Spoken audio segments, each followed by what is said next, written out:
This case kicked off as an accident investigation, a fire in the house of Judge Vadim Tsupko. It was one of the most talked about events in Vnnytsia in May 1969.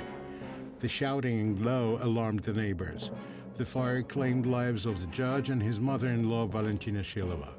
The judge's wife, Elena, managed to take their 4-year-old son out of the fire. She had to rush back to rescue her disabled brother.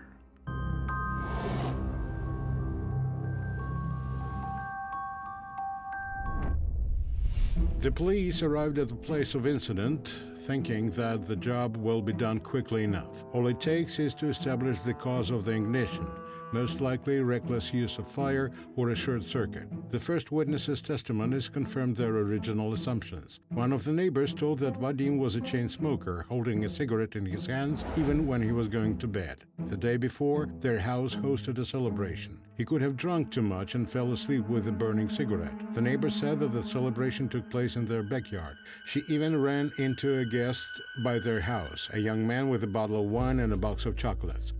Later at night, the fire ignited. A woman heard the tinkling of broken glass. Obviously, super high temperature made window glasses burst. Further events, however, made detectives revisit their conclusions. A criminalist showed them shards of a broken bottle found in the judge's room. The expert was 100% certain that the bottle contained a flammable liquid, and somebody threw it through the window. In 1960s, all bottles in the USSR were produced to meet several official standards. Whatever bottled product you buy, they all looked identical. Not this one, however. There were some 3D letters appearing on it. No fingerprints were found. An arson is an offense that leaves fewest possible traces. Detectives faced a lot of hard and scrupulous work. A fireman inspecting the site showed exactly where the arsonist was. Several matches were found in the grass. One was burnt and few were broken. On one of the matches, the criminalist found particles resembling blood. The arsonist could have an injury on the hand. A revenge could become a motive for the crime. The detective went to the hospital where the victim's wife Elena stayed with their child. Maybe somebody threatened the judge. The doctors did everything they could to save the boy. So far, he was in coma, but doctors determined at once that his critical condition was not caused by carbon monoxide intoxication. Rather, it was an effect of a poison penetrating the body through esophagus. What exactly the substance was, the doctors were unable to tell. Elena assured she had given no medications to her son. The detectives invited her to a room where other relatives surviving the fire gathered. Elena told that they gathered to celebrate an anniversary of her and Vadim's wedding. Sitting at the table were Elena's mother, her disabled brother, and Lena's aunt coming from the country. The feast went on late, which is why guests stayed for a sleepover. The house was big enough. The host, Elena's husband, was the first to go to bed. He overdrank a bit. Guests picked beds to sleep in. Lena and her son went to sleep in the bedroom. Aunt Nadia got her bed there too. The brother was put up in the children's room. The mother had to sleep in a reclining chair in the judge's study, which made her share the room with the son-in-law. Since the fire began exactly in the bedroom, Elena's husband and mother died. Detectives inquired about the guest who her neighbor met by their house. Lena assured that there was no one else at the table. Nobody could hear the sound of the bottle thrown into the house, and if it weren't for Kolya, who started to shout loudly, the fire would have taken lives of each and every one. Kolya told in distress that if it weren't for his disability, he would have rescued both Vadim and the mother. Elena had no explanation for the massacre. Her husband had no enemies, whether at work or at home. The detectives called a neighbor to draw up a facial composite of the mysterious young man. A fire claims life of Judge Vadim Tsupko and his mother-in-law Valentina Shilova. His 4-year-old son is at the hospital in a very grave condition. It is established that the fire started after a bottle with flammable liquid was thrown into the judge's room. A neighbor reported seeing a young man wandering by the judge's house, and this man carried a bottle in his bag. Doctors conclude that the little boy's condition is caused not by carbon monoxide, but rather by poison penetrating the body through esophagus. Examinations reveal a massive dose of barbiturates in the child's organism. This substance appeared to be in the blood of all guests at the table, except for the disabled Nikolai. Detectives had reasons to believe that it was Nikolai who put barbiturates so that no one wakes up amidst the fire. He is quite likely to have an accomplice throwing a Molotov cocktail into the room. This assumption was not flawless, though. How could a disabled man hope to get out of the burning house on his own? Why did he shout, smelling the smoke? There was no choice to looking for someone throwing the bottle. And there was only one lead detectives could use. The stranger was seen by a neighbor. A criminalist maintained that the blood which the suspected arsonist left on a match is blood type O. So far, however, this information did not matter a lot. Unable to leave in the burned-down house, Elena moved to her deceased mother's place.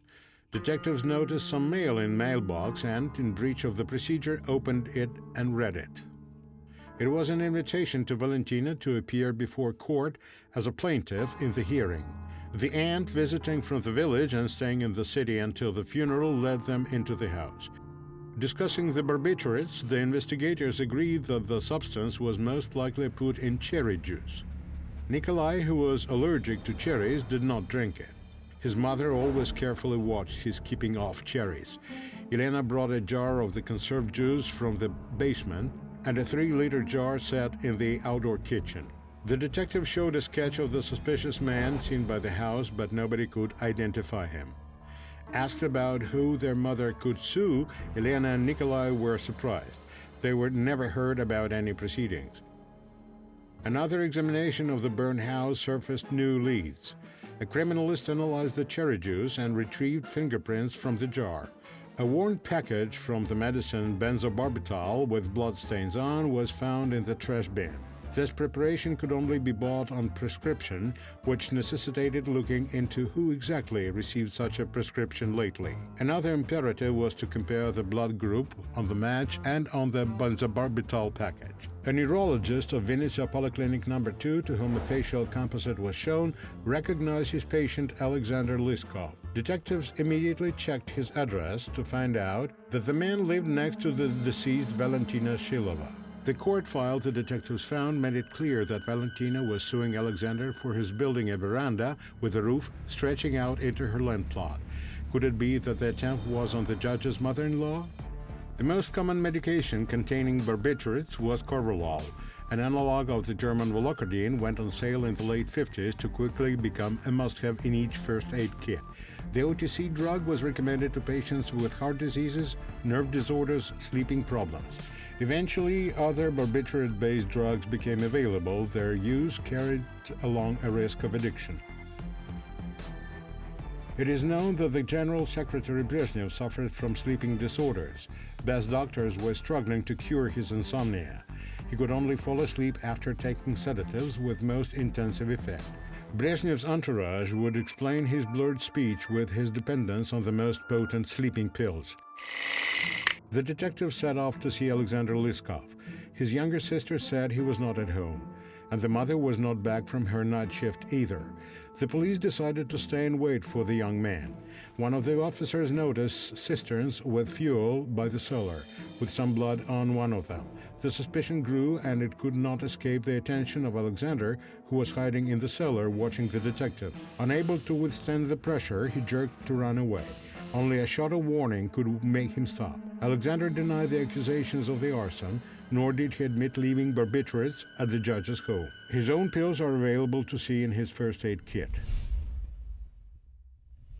A house of a judge famous in Vnnytsia is burned down. The victims are the judge and his mother-in-law, Valentina Shilova. The prime suspect is Alexander Liskov, who developed unfriendly relations with Shilova, ending up in her suing him. Before the fire, Liskov was seen by the judge's house. Besides, a prescription for a barbiturate-containing medicine is found in Alexander. This toxic substance was detected in the bodies of almost all the guests sitting at the festive table before the fire broke out.